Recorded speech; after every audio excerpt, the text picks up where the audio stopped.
মিত্র বলা হয় রাশিয়া এবং চীনকে, এবং খুবই ঘনিষ্ঠ, এবং যুদ্ধটা লাগার পর তারা কিন্তু কড়া ভাষায় হুঁশিয়ারি দিয়েছে ইসরায়েলকে যে তোমরা হামলা এখনই থামাও। ইরানের পরমাণু কর্মসূচিটা হচ্ছে ভূ অভ্যন্তরে 800 মিটার নিচে, এবং তারা কিন্তু এই নিরাপত্তাটা ভঙ্গ করাটা অসম্ভব। মানে ইসরায়েলের কাছে তো সর্বাধুনিক আছে, মিসাইল গুলি আছে, কিন্তু সেগুলিও আসলে ভূমির 50 মিটার গভীরে যেতে পারে না। 61টা ভবন, সুউচ্চ ভবন, মানে 15 থেকে 20 তলা ভবন মাটির সাথে মিশে গেছে। অনেকেই ভাবতেছে যে আসলে তাদের অস্ত্র ভান্ডারে এমন কিছু আছে যেটা আমরা জানি না। এখানে একটা কোশ্চেন মার্ক আছে যে এত উন্নত টেকনোলজি ইরানের কাছে আসলো কিভাবে। সুপ্রিয় দর্শক, আসসালামু আলাইকুম, সবাইকে স্বাগত জানাচ্ছি খবর সংযোগ শো এর নিয়মিত আয়োজন বিশ্ব সংযোগে। আমি আপনাদের সঙ্গে আছি মোহাম্মদ দেলোয়ার হোসেন, এবং আমার সঙ্গে আছেন আমি কাজল হায়দার।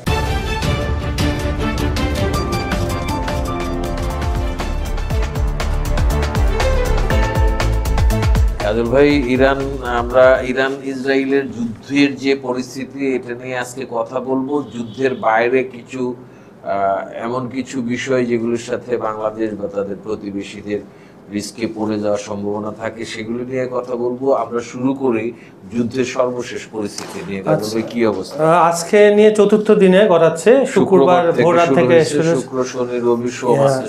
আপনার ইসরায়েল যেটা শুরু করছিল, ইরান এখন সেটা পাল্টা জবাব দিচ্ছে, এবং জবাব ভালোভাবে দিচ্ছে। আমরা সন্দেহ করছিলাম যে দিনের পর দিন, বলবো না, বছরের পর বছর, যুগের পর যুগ ইরানকে যে নিষেধাজ্ঞার আওতায় দেওয়ার পরেও ইরান কিভাবে তাদের ক্ষেপণাস্ত্রগুলোকে আপগ্রেড করেছে।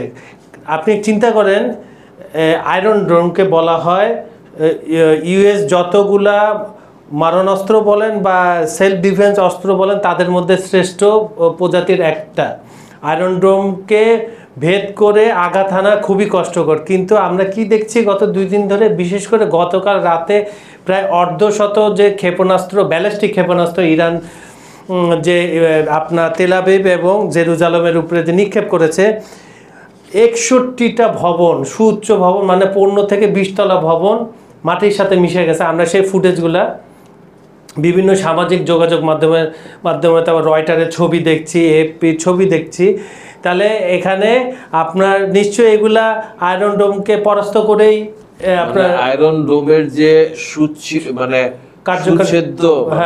অবৈধ নিরাপত্তা ব্যবস্থা, সেটা ভেদ করে অ্যাটাক করছে। তার মানে এখানে এত উন্নত, এখানে একটা কোশ্চেন মার্ক আছে যে এত উন্নত টেকনোলজি ইরানের কাছে আসলো কিভাবে। এখন আপনি যদি একটু হিসাব করেন, ইরানের মিত্র বলা হয় রাশিয়া এবং চীনকে, এবং খুবই ঘনিষ্ঠ, এবং যুদ্ধটা লাগার পর তারা কিন্তু কড়া ভাষায় হুঁশিয়ারি দিয়েছে ইসরায়েলকে যে তোমরা হামলা এখনই থামাও, একদম প্রকাশ্যে। এখানে সাথে ছিল আপনার নর্থ কোরিয়াও কথা বলছে, রাশিয়া, চীন এবং নর্থ কোরিয়া। তার মানে এদের কি টেকনোলজি ইউজ হচ্ছে। আচ্ছা, তারপরে আপনার হতাহতের সংখ্যা কিন্তু এখন ইসরায়েলেও বাড়ছে। এবং আপনি চিন্তা করেন, এতদিন আমরা যেটা দেখে আসছি গাজায়, যে ধ্বংসস্তূপ, মানে এক এক সময় এখানে 8 থেকে 10 তলা যে অ্যাপার্টমেন্টগুলো ছিল মাটির সাথে মিশে গেছে। আমি যে আজকে সকালে যে ফুটেজগুলো ইসরায়েল এবং তেল আবিব এবং জেরুজালেমে দেখছিলাম, ওয়ান কাইন্ড অফ সেম, একই জিনিস। ধ্বংসস্তূপ, মানুষ পালাচ্ছে, গাড়ি বিধ্বস্ত অবস্থায় রয়েছে, রাস্তার উপর শুয়ে আছে, কোনো অ্যাটাক হয় কিনা, ত্রাণকর্মীরা আসতেছে কিনা ওয়েট করতেছে। মানে আমি দেখলাম 20 থেকে 21টা অ্যাম্বুলেন্স যাচ্ছে ঘটনাস্থলে, দমকল বাহিনী অ্যাক্টিভিটি বেড়ে গেছে।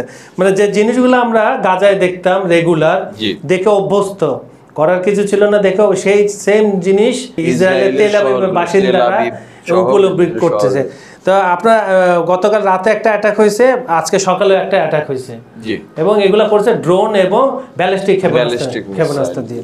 তবে একটা জিনিস আছে, যেটা হলো যে দর্শক সত্যের খাতিরে এটাও বলতে হয়, সেটা হলো যে ইরানেও পরিস্থিতিটা খুব বেশি ভালো না। যুদ্ধ তো আসলে বিভিন্ন রকম মানবিক বিপর্যয় ডেকে আনে। অলরেডি 220 জনের মতো আরো বাড়তে পারে নিহতের সংখ্যা। এবং যেটা হচ্ছে সেটা হলো যে ইরানি শহরগুলি থেকে মানুষ একটু গ্রামের দিকে চলে যেতে চাচ্ছে। আমি সকালবেলা একটা ছবি দেখলাম, যেখানে পেট্রোল পাম্পে দীর্ঘ গাড়ির সারি, যারা ওই তেল ভরে তারা চলে যাচ্ছে পরিবার নিয়ে একটু নিরাপত্তার খোঁজে মানুষের জীবন ইরানে যেরকম বিপর্যস্ত, একই রকম তেল আবিবেও সেটা বিপর্যস্ত।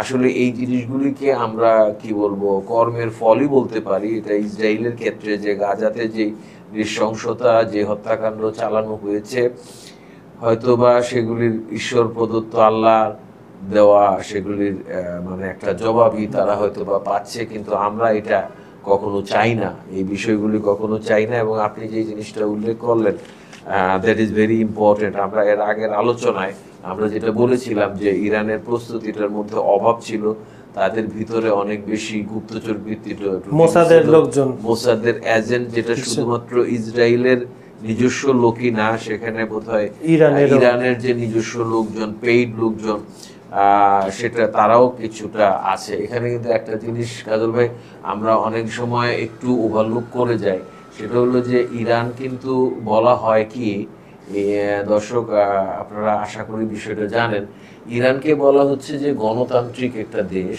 তবে এক ধরনের কিন্তু মানে স্বৈরতান্ত্রিক ব্যাপার তাদের মধ্যে আছে। যেমন এটা কি ধরনের সিস্টেমটা, যেমন অবাধ এবং নিরপেক্ষ ভোট হবে, কিন্তু এখানে দেলোয়ার হোসেন দাঁড়াইতে চাইলেই দাঁড়াইতে পারবে না, কাজল হায়দার দাঁড়াইতে চাইলেই দাঁড়াইতে পারবে না।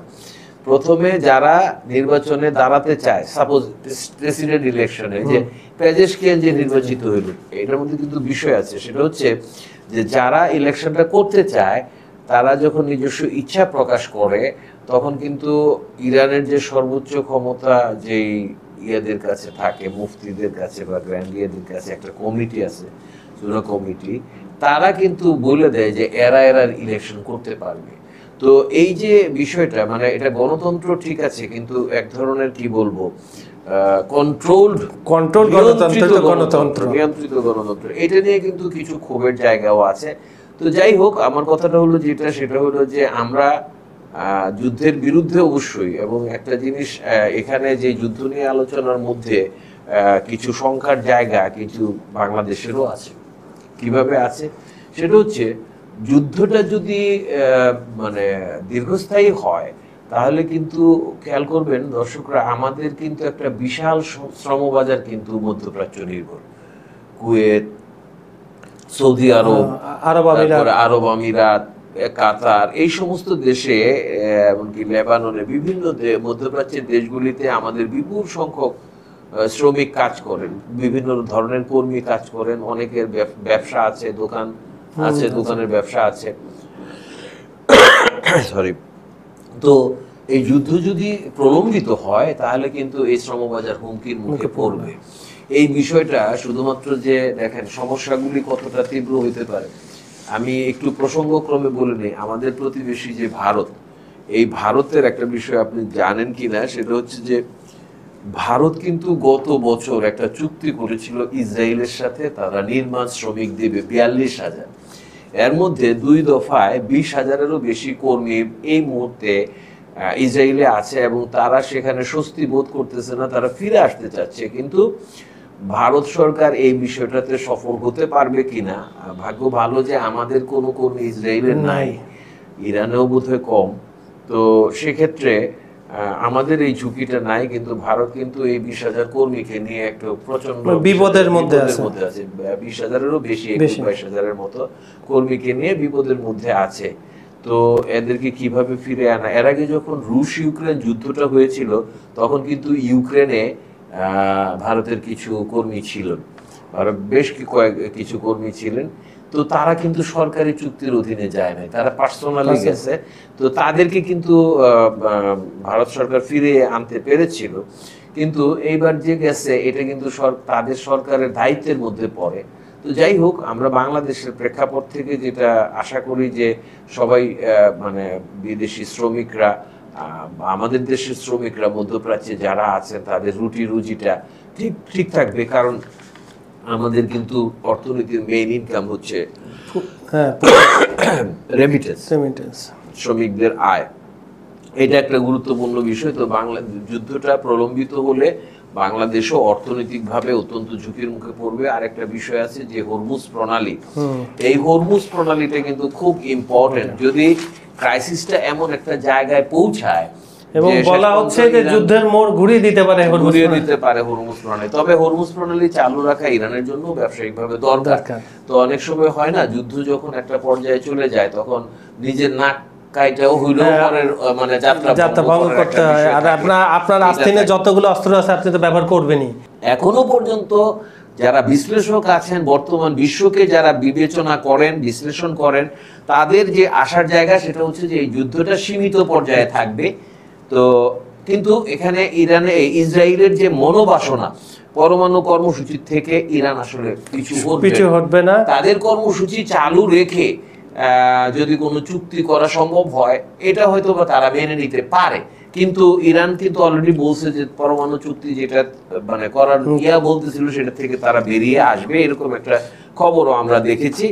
তো দর্শক, একটা জিনিস আপনি দর্শকদের জানান, এটা আমি গতকাল থেকে বিভিন্ন সোশ্যাল মিডিয়া এবং কিছু কিছু নিউজ এজেন্সিতে যেটা চোখে পড়তেছে যে একটা রিউমারের মতো আছে যে 2-1 দিনের মধ্যে ইরান তার পারমাণবিক অস্ত্রের মহড়া করবে। মহড়া বলতে কি, তারা একটা দেখাবে যে আমাদের কাছে আছে, এই ধরনের কোনো রিপোর্ট। মানে এখানে জিনিসটা হচ্ছে কি, রিউমার পর্যায়ে আছে। আমি কিন্তু আলোচনায় একটা কথা বলছি, সেটা হচ্ছে যে ইরানের পরমাণু কর্মসূচিটা হচ্ছে ভূ অভ্যন্তরে 800 মিটার নিচে, এবং তারা কিন্তু এই নিরাপত্তাটা ভঙ্গ করাটা অসম্ভব। মানে ইসরায়েলের কাছে তো সর্বাধুনিক আছে, মিসাইল গুলি আছে, কিন্তু সেগুলিও আসলে ভূমির 50 মিটার গভীরে যেতে পারে না, 50 মিটারের বেশি গভীরে যেতে পারে না। সুতরাং ইরানের এই পরমাণু পরীক্ষা যদি করে তারা, আচ্ছা, এখন একটা জিনিস আছে, সেটা হচ্ছে কি যে রিউমারটা যে ছড়াইছে এটার পিছনে কিছুটা কারণ আছে। কারণটা হচ্ছে কি, সেটা হচ্ছে যে মনে করেন এটা একটা হাস্যকর একটা উদাহরণ দিয়ে আমি আপনাকে বুঝাই। সেটা হচ্ছে যে ঢাকা স্টেডিয়ামে অনেক আগে ফুটবল খেলা দেখতে গেছি আমি, একটা ছোটখাটো চিকন চাকর মানুষ। আমি বসছি যে মানে যে গ্যালারির যে অংশে, এর উপরের অংশে আসলে আমার সাথে একজন আমার বড় ভাই ছিলেন, উনি একজন বিশাল দেহী মানুষ। তো কেউ একজন ঠেলাঠেলি করতেছিল, আমি কিন্তু তার সাথে খুব রাফ ব্যবহার করতেছিলাম, মানে তাকে কোনো ছাড় দিচ্ছিলাম না। তো একটা পর্যায়ে সে চিন্তা করতেছে যে কি ব্যাপার, এরকম একটা চিকন চাকন ছেলে এরকম করতেছে কেন। তখন আমি বললাম যে এই লোক কিন্তু আমার সাথে। তখন ও ঠান্ডা হয়ে গেল, দেখলো যে ওর সাইজটা দেখলো। এটা কেন বলতেছি, কারণ হচ্ছে যে ইরান যেই মানে স্ট্র্যাটেজিটা বা যে ভূমিকাটা রাখতেছে, শক্ত ভূমিকাটা রাখতেছে, অনেকেই ভাবতেছে যে আসলে তাদের অস্ত্র ভান্ডারে এমন কিছু আছে যেটা আমরা জানি না। ইসরায়েলের ক্ষেত্রে যেমন ওপেন সিক্রেট তাদের কাছে আছে, মানে ওয়ারহেড গুলি আছে 400-র মতো আছে, 90টার মতো, মানে যে কোনো সময় অ্যাক্টিভ করা যায়। ইরানের কাছে আছে কি না এটা কিন্তু কেউ নিশ্চিতভাবে বলতে পারতেছে না, এবং অনেকেই এই কারণে রিউমারটা ছড়াইছে যে হয়তো তারা পরমাণু অস্ত্র অলরেডি বানায় ফেলছে কিনা, এর মধ্যে তারা পরীক্ষা চালাও নিতে পারে কিনা। এখন ইসরায়েল কিন্তু কিছু বলে না। ইসরায়েলের যে সিরিয়াসনেস, এই সিরিয়াসনেস দেখে কিন্তু মনে হয় যে না, মনে হয় ইরান মনে হয় বানায় ফেলছে, তারা বোধহয় জানে, কিন্তু তারাও বলতে পারতেছে না। বললে আবার তারাও টেকনিক্যাল সমস্যায় পড়ে যায় যে ইরানের পরমাণু অস্ত্র আছে। এখন এই কারণে আসলে রিউমারটা ইরান এই তাহলে ওই যে আমরা হয়তো বা এই যে যুদ্ধটা যদি আরো আমরা চাই না আরো পরমাণু বোমা হামলার যে পরিস্থিতি এটা সৃষ্টি হোক, এটা কোনো অবস্থা চাই না। এটা তো এটার ভয়াবহতা আমরা তো 1945-এর যে ইতিহাস সেটাতেই আমরা দেখে। তো দিলা ভাই, আজকে তো দর্শক, আমরা এই যুদ্ধটার আপডেট নিয়ে সবসময় আপনাদের সঙ্গে হাজির হব। আগামীকালও আপনাদের সঙ্গে কথা হবে যুদ্ধের সর্বশেষ পরিস্থিতি নিয়ে। আজকের মতো এখানে বিদায় নিচ্ছি। আশা করছি আপনারাও চান যুদ্ধটা বন্ধ হোক, শান্তি ফিরে আসুক। ধন্যবাদ সবাইকে। ধন্যবাদ।